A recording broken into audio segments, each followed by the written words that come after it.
Good morning, my magnificent ones. Welcome back to another thought-provoking episode of Tea with Sue. It's Friday. This is episode number 43. Earlier this week, I had this voice in my head. No, not those voices that go rah, rah, rah, rah, rah, and yammer away at you and are very irritating. It wasn't that voice.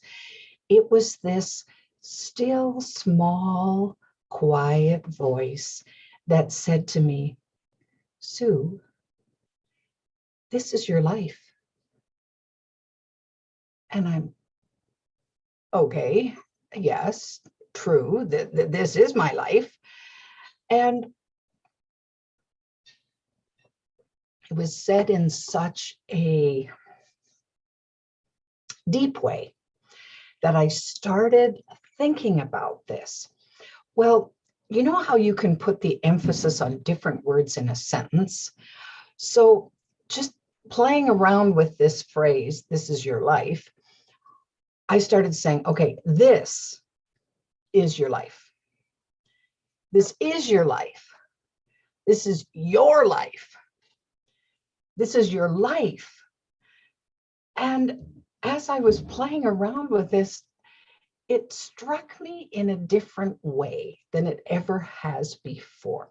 It's not that I wasn't aware that this is my life, but there was a level of importance to it that struck me in such a forceful way that it's been running through my head, and I've been discussing it with friends all week long, because there seemed to be more to it than just the matter-of-fact statement of Sue, this is your life. So I wanted to draw your attention to this week, because maybe it will strike you differently as it did for me. So when I think about our lives, I've come to the understanding and the knowing that wherever I am today is the sum choice of my thoughts, my emotions, and my choices, and of course, all my actions up to this point. So you could talk about it as the good, the bad, the seemingly ugly, that just has rolled into this big ball that says, excuse me, Sue, this is your life. And of course, if we take the judgment out of that, because there were things that I've done in my life that were magnificently unhelpful, and things that I've done in my life that were magnificently boring, and everything in that spectrum of, magnificently wonderful and awesome, and what felt like magnificently horrible as well. And so I haven't missed much. I've covered the gamut, I think. And the tendency, of course, is to want to put aside those things that we say, oh, okay, well, that was a part of my life that I really regret, or I really didn't want, or that was awful, and I'm not going to repeat that, and so on, because we judge the experience as being bad or wrong or not helpful or not useful or whatever. And when I began to explore this whole realm, one of the things that came to me was how much of my life I have spent refining my ability to be distracted. So that dream-like time when we just allow things that aren't necessarily that important to us to just stop us from really tapping into the magnificence that we are, that stop us from creating things that are important to us. So things like, well, let's face it, for the last couple of years, I know I have been excessively attentive to what's on TV.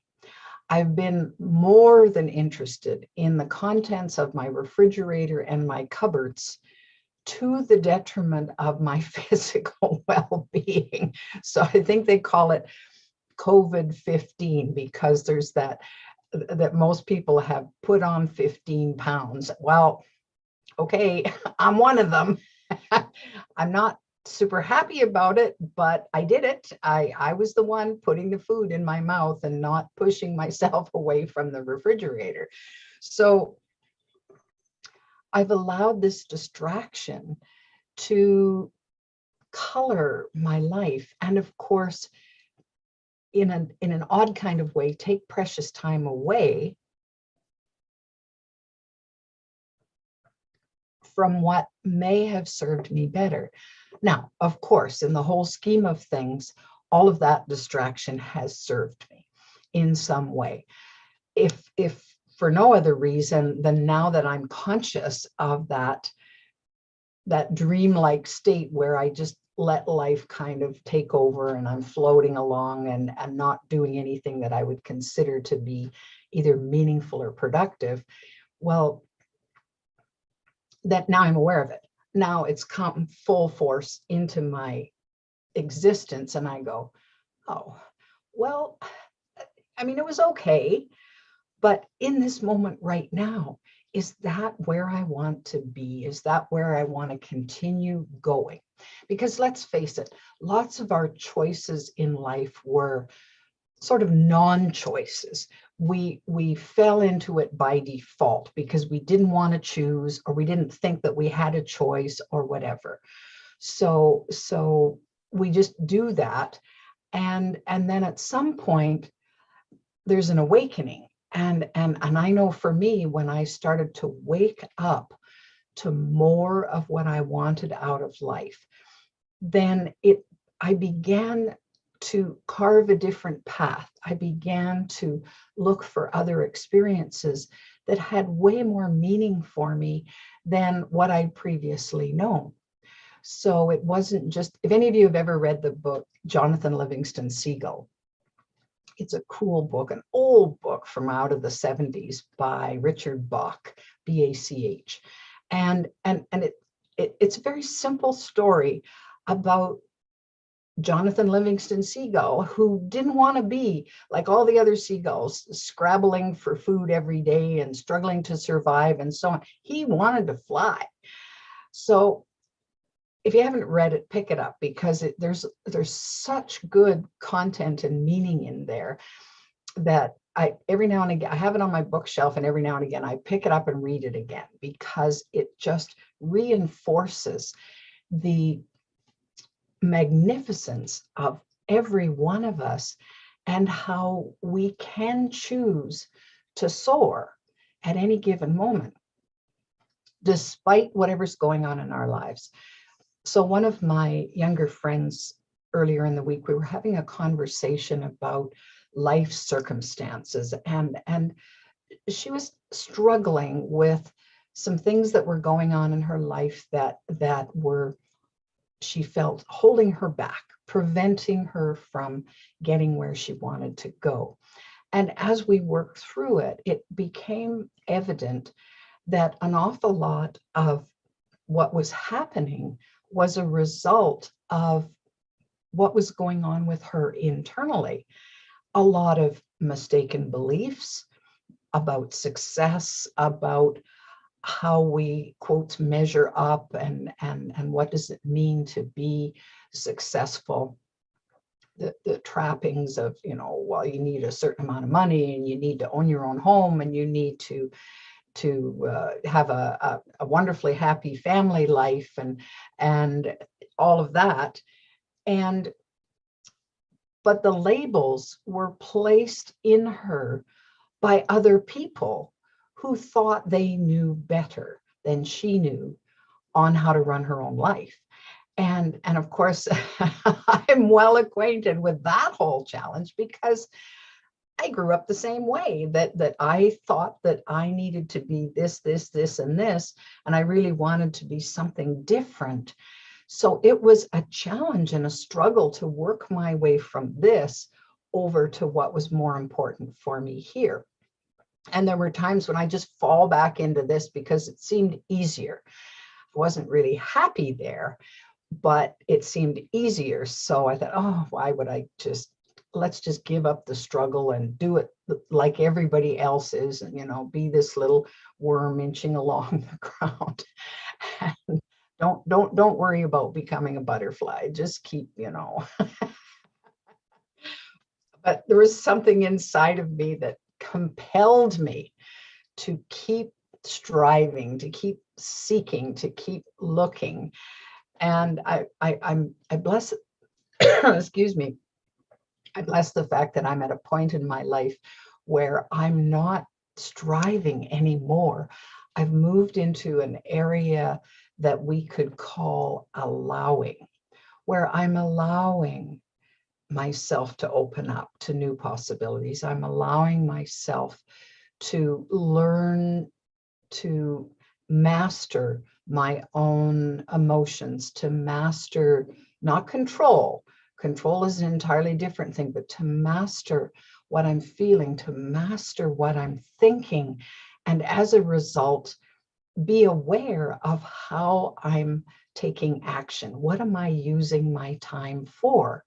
So that it can get me closer to where I want to be creatively, what I want to do, what I'm meant to produce here in this life. So it's an interesting challenge to decide that. And I think some of the fear that I felt was I didn't really want to be responsible. I didn't want to be that responsible for my own life.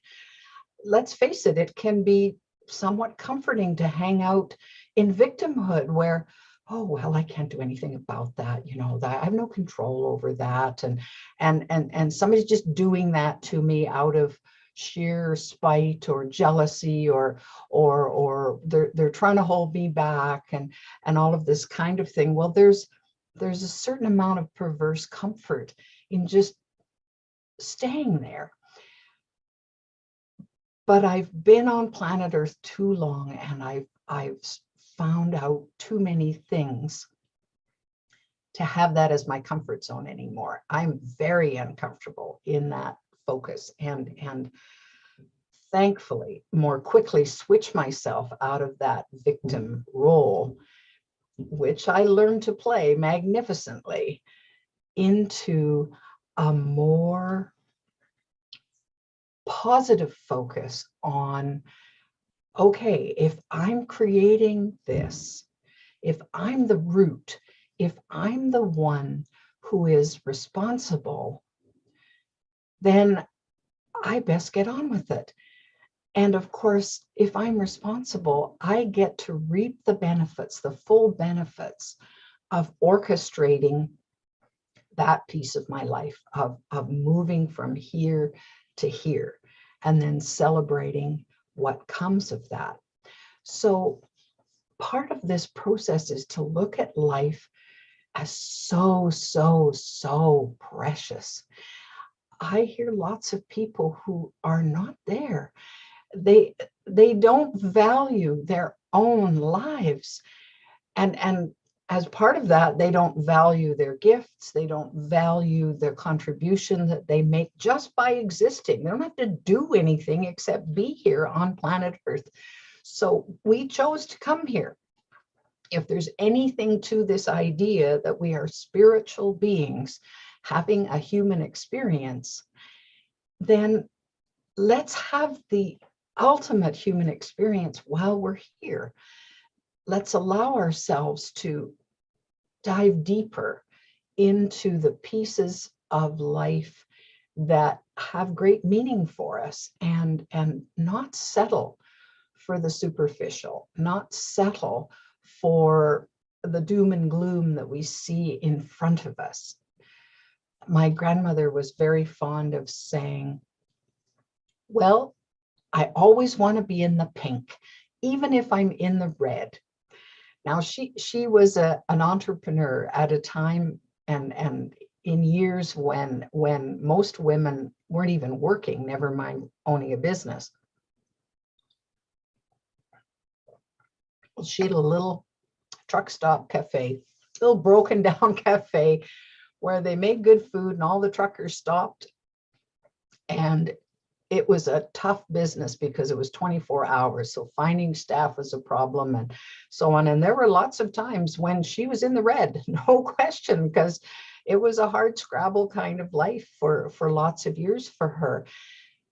And she kept at it. And one of the things I think that helped and supported her was her attitude, because she said, I want to be in the pink, which meant to her that she wanted to feel that life was rosy, that she looked at life as an adventure. She looked at it with excitement. She enjoyed learning new things. She enjoyed meeting new people. So life for her was one that she wanted to celebrate, and she did, no question. Now, was it easier for her in her early life than other people? Oh no. She had a tough start in life, and lots of years of sadness and grief and quote bad things happening in her life. But she rose above it. She said, that's not going to stop me from getting what I want out of life. And she worked hard. Well, she retired when she was 75. And then as she was trying to figure out, okay, now what do I do? Because I only know about work. She started checking in, and I think she was in her early 80s when she said to me, Susan, I think I know now how to play. And she was just having such fun. And I'm going, you go, Grammy Ed, you know, you've just got it. So as a role model for me, this was wonderful because I could see this transformation and watch it happen over lots of years, right from the time that I was very small. So I try to take as many pages from her book as I can in leading my own life and saying, this is my life. I have the ability to change what's not working, and I have the ability to celebrate what is working. So I'm getting on with it for however many days, weeks, months, years I have on planet Earth. I'm going to continue to go onward and upward as much as I can. And I invite you to do the same. You know, you can, because you are that magnificent. I want for you to have this glorious life that I call your brand of heaven on earth, and you can achieve it. It's about being conscious of where you're at and saying, okay, this is my life, or this is my work. How can I add to it, enhance it, grow it, create it? What would bring me joy? What would bring me peace? What would bring me bliss in all of this? Love yourself enough to give yourself that gift. If you're enjoying Tea with Sue, I invite you to subscribe to my YouTube channel. You can download my free app, The Magnificence Mentor, where you'll find lots more content to inspire you and move you forward in your life. In the meantime, have a glorious weekend, and do remember, you are magnificent.